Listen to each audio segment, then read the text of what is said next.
It's been wonderful so far this weekend to begin to have this level of discussion uh, that we've been having in terms of the future of building a new labor movement in the South, organizing the South, and the impact that that can have on oppressed communities, on the African American and Latino communities, as well as on all workers, both regionally and nationally, and internationally, in fact. So we have an extremely important mission in terms of what we're trying to achieve. And so this particular session was set up to look at innovative or demonstrate some of the innovative ways in which we can continue to organize and to build in the South, some of the things that have been tried and tested over the years, and we wanted to bring, some of that forward, the experiences of new forces coming into the movement, as well as the experiences that many of us have who have been doing this work in the region for decades now. So, we kind of want to, give some attention, and, we've got a number of speakers set up for that. I did want to say a few words overall. I have just a few slides to help demonstrate, some of the thinking that we have. It's very interesting.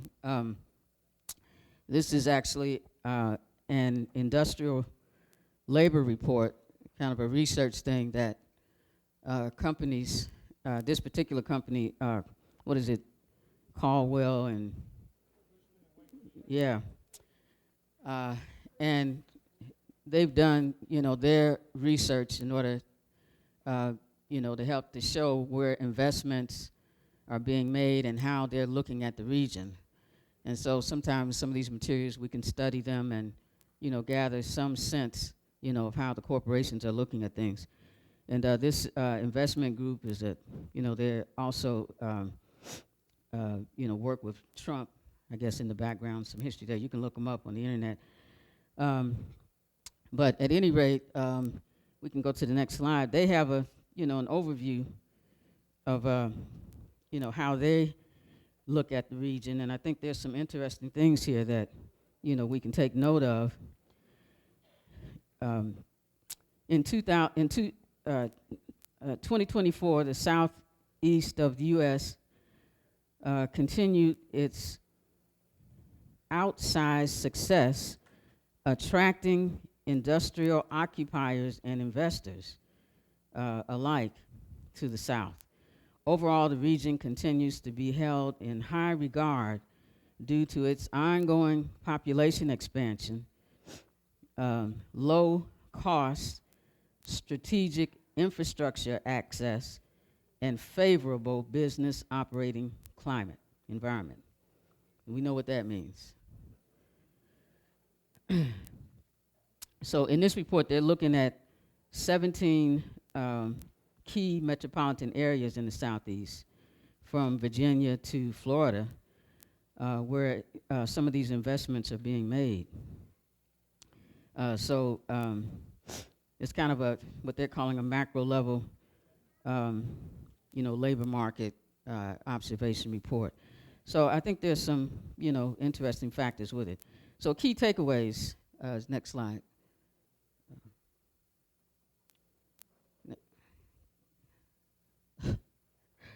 All right, the population of the Southeast 17 major metropolitan areas has grown to almost 45 million residents, they're saying, and they're expected to continue growing.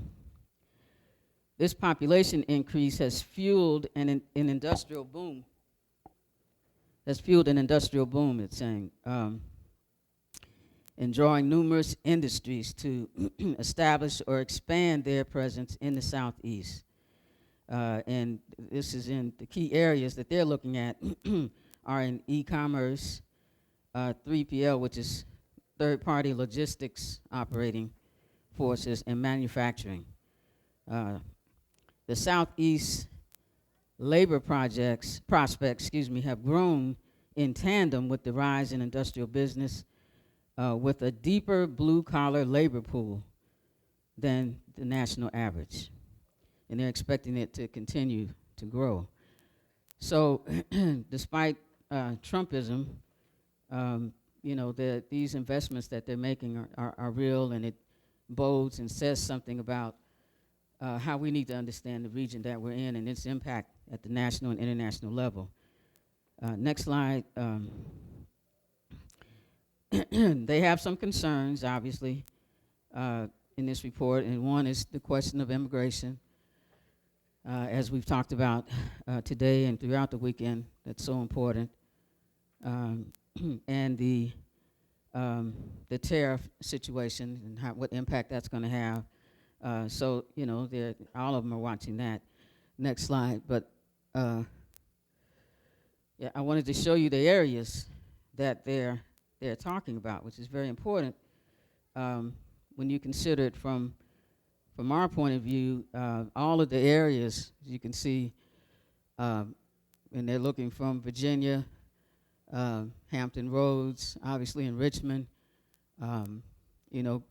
North Carolina, there are 3 areas, Tennessee, a couple of areas, South Carolina, obviously, Georgia, all the way down to Savannah, of course, Atlanta, major, and then, obviously some key places across Florida, which, is always an economic base. And the interesting thing is that many of our assemblies that we're building are in these, even if embryonic, are in many of these locations. Not so much Florida, but, almost all of the other ones. It's either where people have been looking at, building assemblies. So, if the bosses are looking at these areas for their investment, that importantly, it indicates the importance of the work and the strategy that we're talking about, that we want, hopefully to be advanced as we come out of this summit this weekend. They're looking at the wage question. Next slide, please. One of the factors that they're talking about is they want to keep wages low. So if you see all of the wage areas they're talking about in these particular industries, they're keeping it around $20 an hour, and that's where they want it to stay. That's part of their, investment outlook. So, and then they went through in this report that you can look up, and they talk about each one of the metropolitan areas that they showed here. Next slide, please. You can see they got a report on each of these areas. Go to the next one, the last one. And so Hampton Roads is one they've looked at, and that type of analysis they have in each one. So it continues to give an indication on what capital, how its movement is shaping up, at least in this part of the Southeast and in these particular industrial areas, the manufacturing and the warehousing and logistics work and e-commerce is very important. And so what is our strategy then to address this as working people? And we think it's very, very important that we come away this weekend at least in 3 areas where hopefully we've made an advance. That is the encouragement of building committees in the workplace. Shop floor organizations is what we want to come away with, encouraging those to be built wherever we are in the areas that they showed where we're developing assemblies. We're not just there to, because we want to be active in that area. This is strategic questions, the question of power, and how is it being organized, and what role do the assemblies play in helping to do that. So building the assemblies so that there's a support infrastructure beginning to develop, and that's linking itself with the broader community for support, bringing shop floor questions out of the company into the community, where sometimes the community obviously is impacted, at the very least by the families at home, but the broader community and those issues as well. So the workplace committees, building the assemblies, and then, lastly, looking at these industries as a sector, industrial sectors of a sort, whether public or private sector. We want to come away with people having a sense, and we'll be doing those breakouts after this, we want to come away with people, having a sense that they're a part of what sector are they a part of, and what's going on in that sector, and what organizing in that sector may mean. So it may be embryonic, but we want to begin the process of looking at that, over the next few years until we see an opportunity to gather again. So that's our work cut out for us this afternoon. Thank you on the slides. We're finished on that. So what we have then is, excuse me, a number of speakers, Sam Bacurin, Jim Wrenn,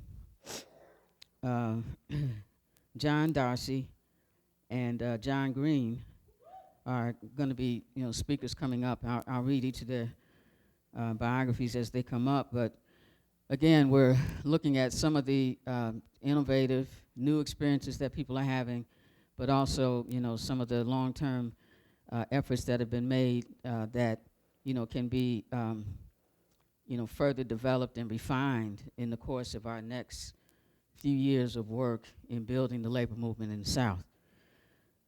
All right, so Sam is from the Spartanburg Workers Assembly. He's lived in Spartanburg for the last 5 years.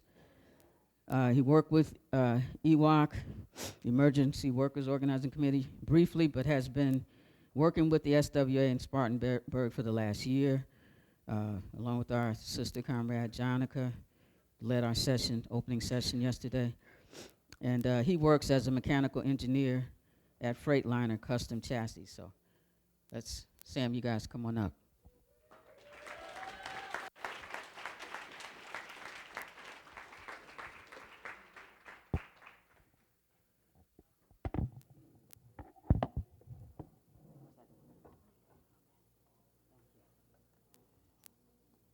All right, we got him in the audience here.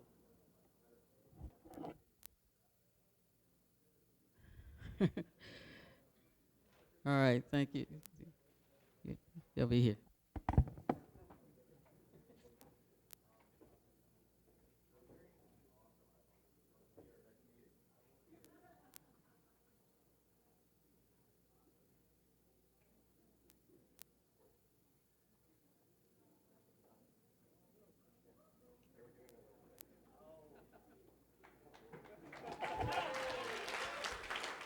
Thank you all. What you just saw is the basis of a blitz. Workers in the South are coming together to fight for better pay, benefits, and power on the job. Does that sound like something you all are interested in? Yeah, that's what I like to hear. Essentially, a blitz is just condensed leafleting over a short period of time, like 5 days, 5 or 6 days, with multiple workers coming together and leafleting an onslaught of companies in an area. You're trying to go out into the community and find those workers who want to organize their workplaces.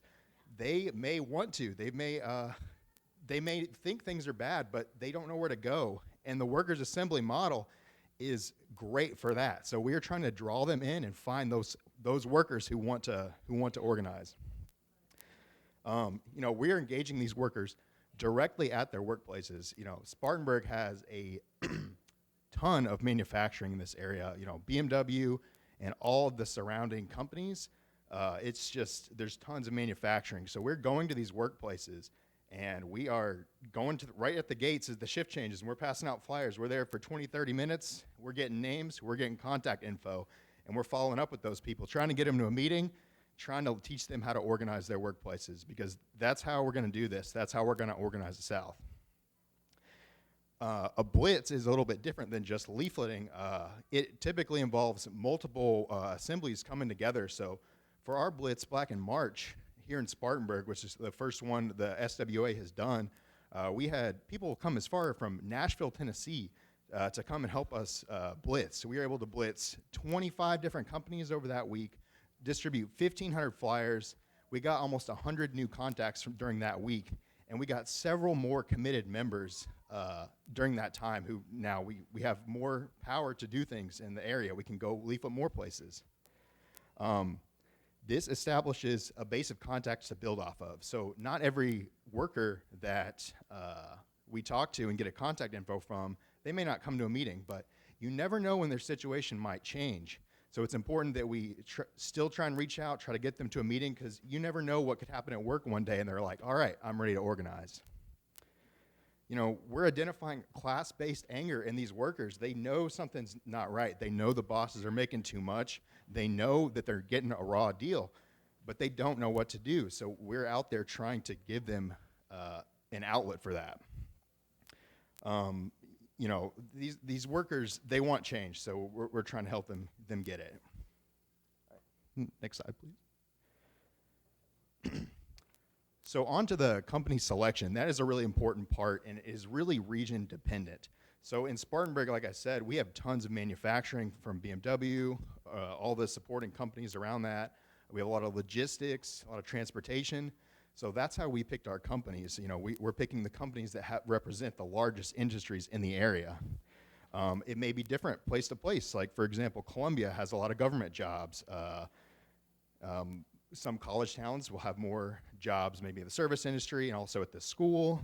Tourist areas will have more food service, more tourism-based jobs. So you really have to tailor your blitz to that area you're in. So that requires some research on what is in your area. Typically, you know, you want to target the largest employers. You know, the large employers are going to have more economic weight in the community, and that could be a potential choke point. So it's important to start building a base of workers at those places. So we want to target the most strategic industries, essentially. And also workplaces that are known to have poor working conditions. That can be a really good target too. So if there's a place that's well known to be a meat grinder, or, you know, has horrible workers' rights, you know, target those companies, because you know there's going to be some class anger there. We want to develop workers in these locations, so when the time is right, we can sweep these companies and unionize these companies. So there's a few resources you can use to find some of the biggest companies in your area. Your local chamber of commerce is really a good resource. That's how we found our companies. Some of the largest companies, you know, Amazon, BMW, a lot of the automotive suppliers are the ones we targeted for the Blitz. You can also go to the census place profiles for your area. So there's a website, and the census gathers lots of employee data and company data that you can go through. And also your state chamber of commerce may have some good options as well. So this is just a map of the companies that we targeted in Spartanburg, and each color represents a different industry. So there's quite a few different industries represented. I think that we had 50 on our initial list, and we were able to blitz 25 of them.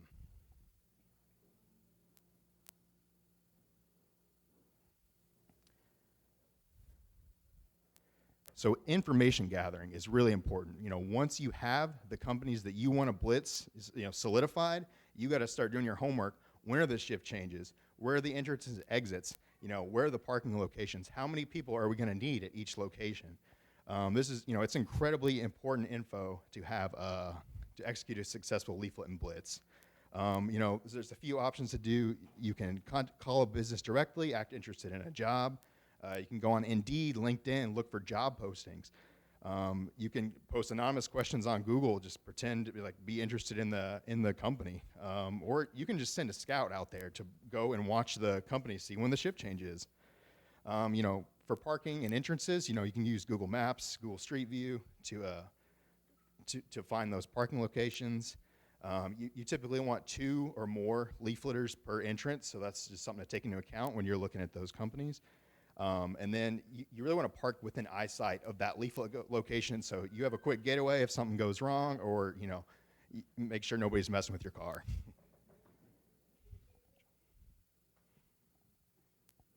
So Rachel has been on the assembly now for a few months now, and we've been doing a lot of leafleting. So I want to have Rachel talk about just leafleting best practices. Hi, I actually joined up during the Blitz, so it's a really good way to get people into your organization.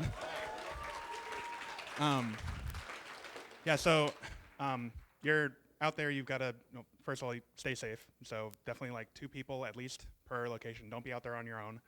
Even if you think you can do it alone, you can't. You want to be friendly. You want people to want to take the leaflet from you. So hold it out, smile, wave, make them want to roll down their window. Don't be scary. We even found that we started with like clipboards and stuff, but then it turns out that people don't really want to answer questions if you have a clipboard. So then you just because we're trying to take people's contact info, it's just have a scrap piece of paper in your pile of leaflets so you can write it down. But try it out. If clipboard works for you, do it.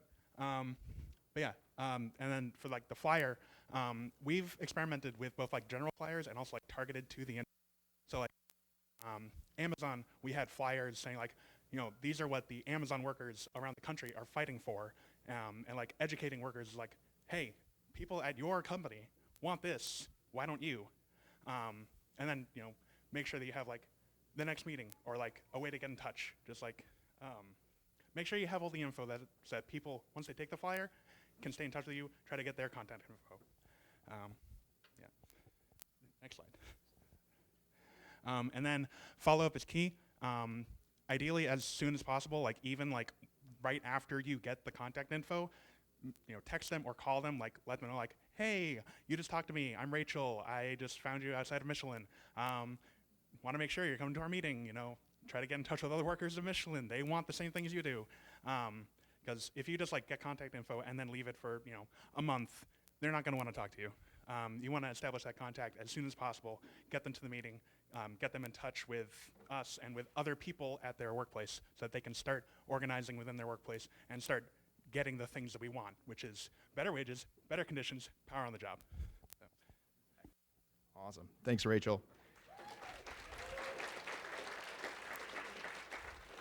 Next slide. So, just the benefits of blitzing, you've heard it. It builds your assembly, it strengthens the assembly. You bring in new members, you bring in new committed members who are, ready to start leafleting themselves. It solidifies, build bonds with your existing members. You can learn to rely on each other more. And that creates more opportunity. So, and also it gives you a lot of things for people to get involved in. You have all these contacts. You need these new members to contact them. You have all these places that you can go and leaflet at.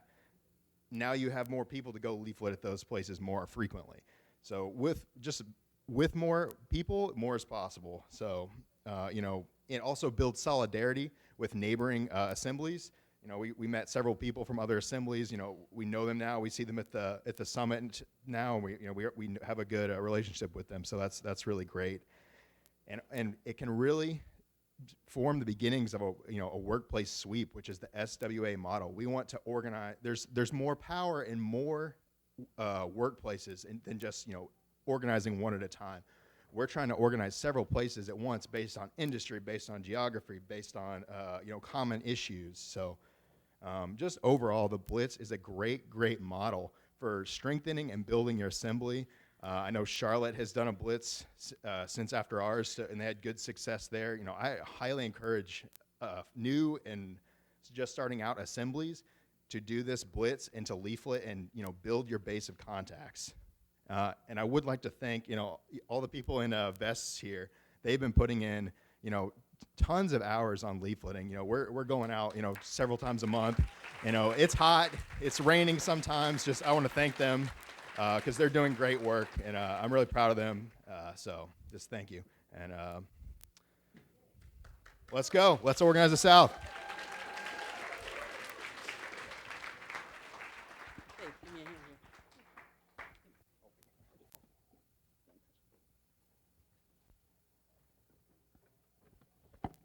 here. All right, guys, you're beautiful out there. Very good.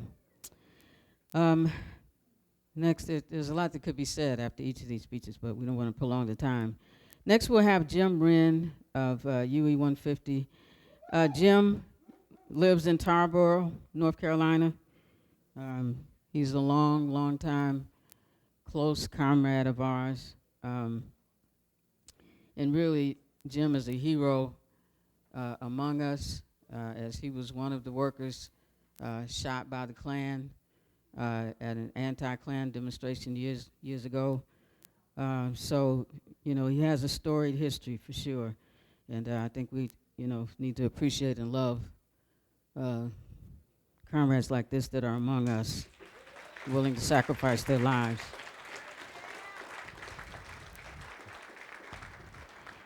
Okay, Jim retired after 35 years of working at Cummins and the Rocky Mount Engine Plant in Whitakers, North Carolina, where he led the Carolina Auto, Aerospace and Machine Workers Union, CAAMWU, chapter of statewide UE Local 150.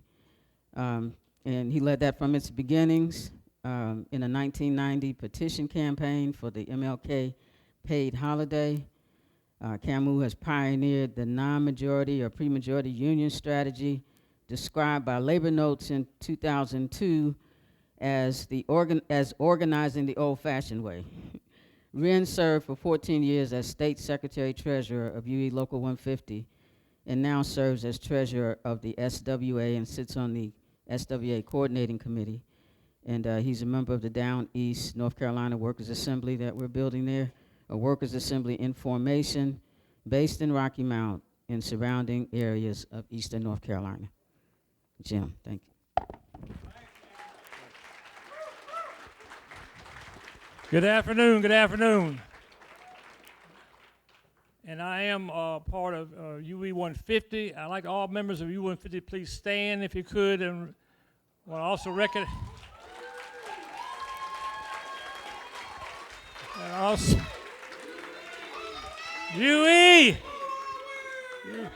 And with deference to our General President, Carl Rosen, thank you for the support UE has given, to 150, which is a statewide union of municipal, state, university, and private sector workers without a contract.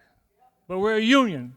A union is not defined by a contract. We all striving, but we all want collective bargaining. But we had to find other ways to fight for our workers and build organization and make a difference. And I would argue that U150 has made a big difference in North Carolina. And I also want to give honor and respect to our late great Comrade Saladin Muhammad, who visionary for Black Workers for Justice, U150, and the Southern Workers Assembly. Our approach to the community-based, non-majority, pre-majority union organizing strategy began in the early 80s when myself and Saladin began studying a paper called Strategic Organizing by former UE organizer Peter Brandon. I hope I'm not talking too fast. Let me slow down. Which captured lessons from the UE's campaign in General Electric in Charleston, South Carolina, that resulted in a union victory in 1975. Peter Brandon examined ways to organize large plants where a union has a strategic interest, but where union support is in the minority. Unions interested in strategic organizing must be willing to re-examine the traditional methods of organizing shaped by responding to hot shops and focused primarily on the NRB election as a primary focus. We summed up lessons that we learned. A union can only offer effective organization to workers who have learned how to rely on themselves to fight the company through collective action. Efforts to organize unions will not succeed when narrowly restricted to the plant. Efforts must engage community support. And third, labor movement must link up with the movement for black political power in the South. In our area of eastern North Carolina in the early 80s, unions lost a number of NRB elections by slim margins. Most notably in Rocky Mount in 1993, NRB election at Standard Products, where workers vote for the UAW fell short 187 to 230, the third NRB loss for these workers in 10 years. When Standard Products workers asked the UAW to continue support for their in-plant workers organization as a non-majority union, the UAW declined and left town. That's why in 1994, our committee at Cummins turned to UE, which offered us support as a non-majority union. In 1990, 210 workers at Cummins plant of 1,000 petitioned for the paid MLK holiday and succeeded after an 8-month campaign that engaged both in in-plant actions and community support. As our building on this victory, our Workers' Unity Committee began to take up other issues through collective action and develop what we called our petition tradition. And then we launched our Unity newsletter. In 1992, there's an assert our right under Section 7 to distribute in non-work areas and non-work times, and this led to a 7-year legal struggle to defend our rights to distribute Unity news without company interference, finally winning a unanimous decision from the U.S. Fourth Circuit Court in 2001. And going back to Peter Brandon, he correctly described the workers' newspaper as no other single activity will be as important and have as great an impact. And that's very true. In 1994, we affiliated with UE. In 1995, with the help of UE and Ed Bruno, we established a community empowerment alliance linking labor and community groups in our area that have proved effective support. And then in 2003, as the Carolina Auto Aerospace Machine Workers Union, we were chartered as a dues-paying member chapter of the statewide UAW Local 150, starting with a minimum of 50 dues-paying members.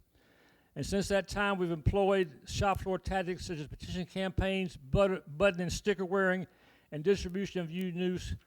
There was a time in the early 2000s when it was legal by the NLRB. Our stewards asserted Weingarten rights to represent our members in disciplinary proceedings.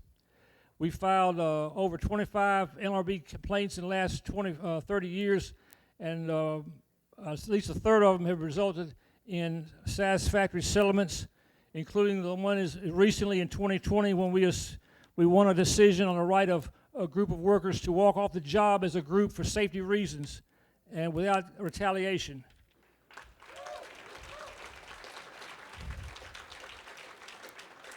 Our strategy has been to organize the minority to win the majority.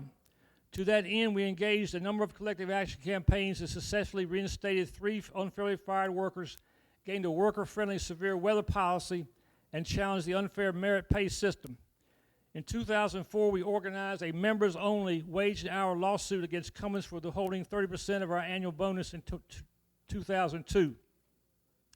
We filed a complaint on North Carolina's wage and hour law, which says an employer must pay a promised wage. We asked workers, whether union members or not, to pay $25 to join our legal fund, and 202 workers out of 1,000 joined our lawsuit. This expanded our union base. We then organized the lawsuit signers into 10 areas of the plan and elected shop stewards in each area. Then, to comply with the court order mediation prior to judgment, the 202 lawsuit signers elected a 12-member negotiating committee which met and negotiated for the company for the first time. When mediation did not settle the case, we petitioned the court for summary judgment and won a major victory. Cummins declined to appeal that decision and ended up paying over $1.5 million bonus back to the workers, all the workers in the plant. At the same time, we delivered to the plant manager a new petition signed by over 360 workers for a pay raise based on years of service. Plus, we asked the company to recognize the union, at least for our members only. At that time, we were pursuing a strategy around members-only bargaining as outlined by Charles Morris and the Blue Eagle at Work. Our union peaked with the most dues-paying members at this moment toward the end of 2006, beginning of 2007, after 16 years of organizing and developing infrastructure, a fight-back culture, and community allies. If ever there was a time to petition for NLRB election, that was it, but however, we did not pursue the election because we were pursuing the members-only strategy, which in the end, the NLRB did not grant. In the face of growing momentum for the union, the company vowed to recognize the union, and in 2007 made major concessions to our pay scale demands, realigning all the workers in the plant by years of service, correcting the unfair results of 12 years of merit pay. This was a big victory for the union. At the same time, it was a concession designed to diffuse the union momentum. The company implemented other actions to undermine our union momentum, and then in 2009, in the financial downturn, the company did a reduction in force that terminated over 180 workers without regard to seniority and recall rights, including many of our key union leaders. CAAMWU was built back from that setback and won new victories through NLRB complaints and collective action for better pay raises outlined in the New Labor Forum article that's been passed around. If you see this, this article by Maria Strauss, Cummins Engine Workers Breathe New Life, if you don't have a hard copy, there's online, Ben's got it online. So there are two questions facing non-majority and pre-majority unions we want to always look at. Always look at ways to win a majority. We're always trying to win a majority and win collective bargaining. At the same time, we value union organization even without union bargaining. For 25 years, UAW Local 150 as a statewide, local, and public and private workers without contract has been a leader in the labor movement.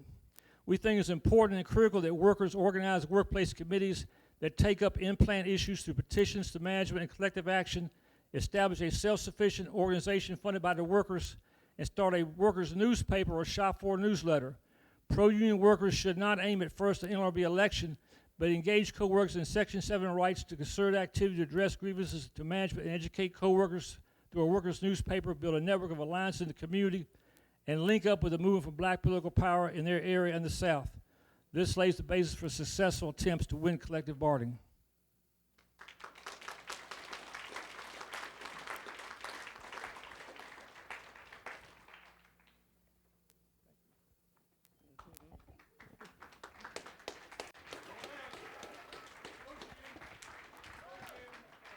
Let's give him another hand.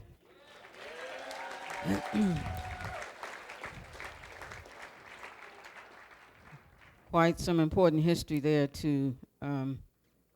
for us to study and realize. And hopefully we'll have a worker school sometime in the fall, and a lot of these things can be maybe highlighted more. I want to bring up Brother Jon Greene from UAW 3520.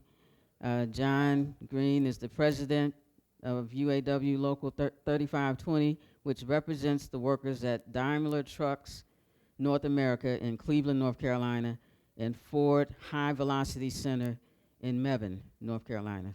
So, come right.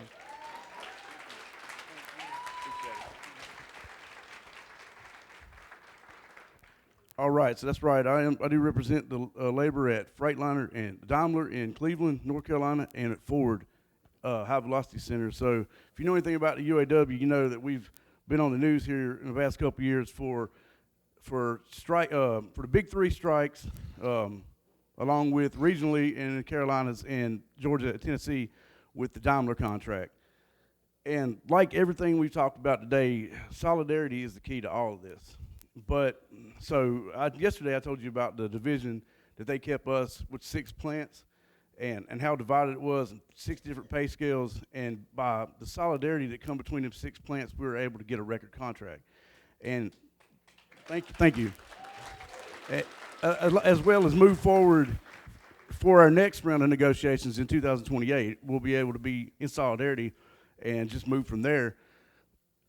And let's think back to 2022, the 115,000 railroad workers strike, or attempted to go on strike, and it scared Joe Biden and the government so bad that they basically made them not strike. I mean, imagine if we had solidarity across the entire USA in all sectors where we could shut this shit down completely.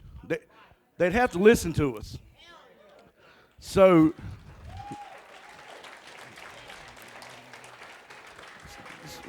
in between now, so from here out, I urge everyone to try to align their contracts to expire in or around April 30th or May 1st, 2028, for a May Day, for a general strike.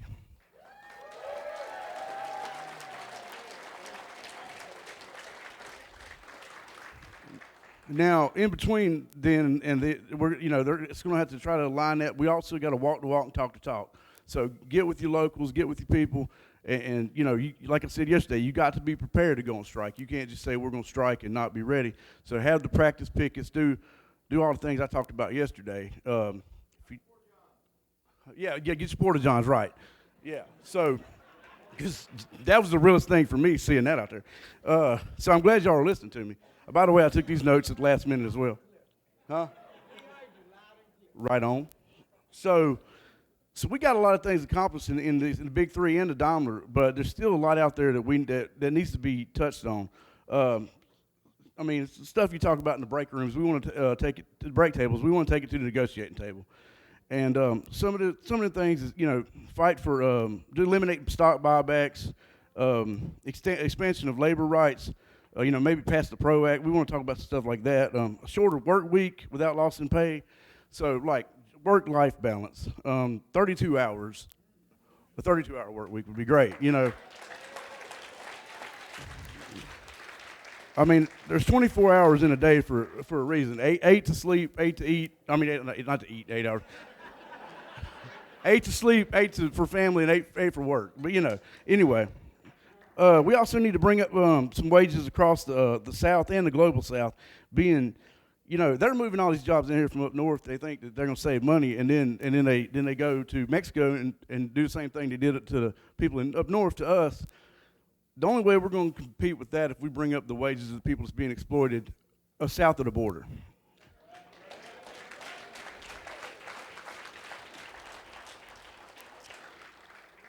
I know I'm the only one keeping y'all between now and break, so I'm going to try to get this. But there's two more subjects that's real big on my mind. And like, I think it was Wolfie said, or somebody just said,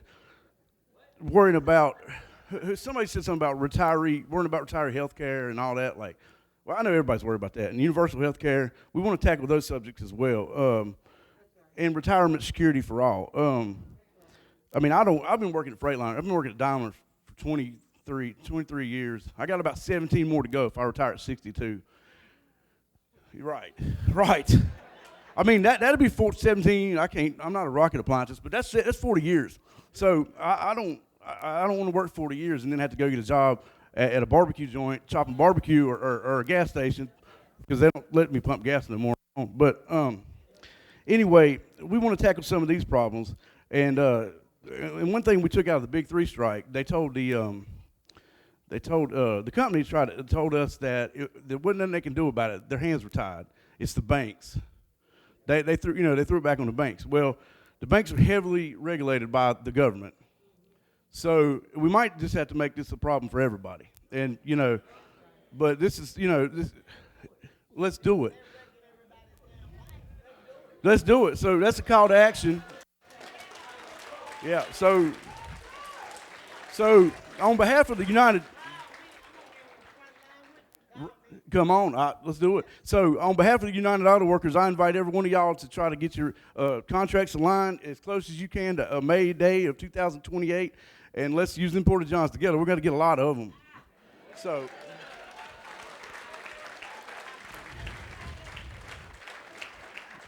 that's really all I got. Y'all didn't look. I made up for the time that they went over. Every one of them went over. So, that's really all I got.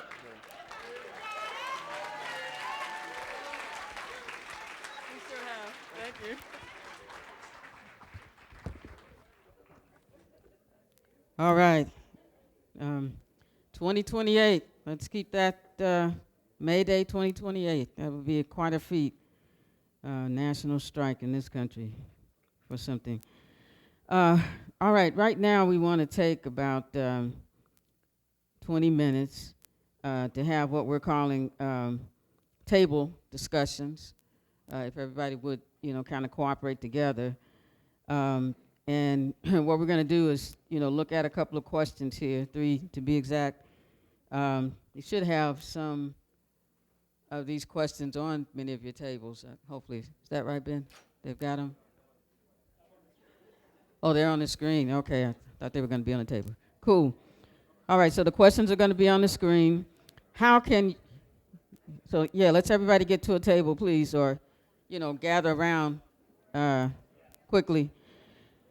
How can your area or workplace committee implementing the blitzing or the strategy of cadre and building workplace committees or other tactics that have been discussed, the non-majority, eventual strategy, those type of things, how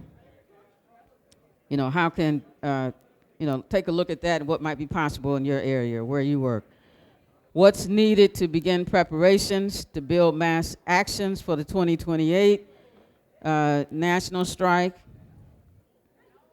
It's just going to be quick, guys. We don't have to, Yeah, turn around to friends next to you or whatever. That engage unorganized workers and the broader social movements to participate in the South. In what ways can we begin to implement a unified program of work across the region to develop organization and to educate, building toward May Day 2028? So we want to begin. I thought of that. All right, if everybody could briefly gather, it's going to be maybe about 15 minutes rather than 20, since I guess we've gone over a bit here. So for the next 15 minutes, we'll engage in discussion. Questions are on the board. Thank you.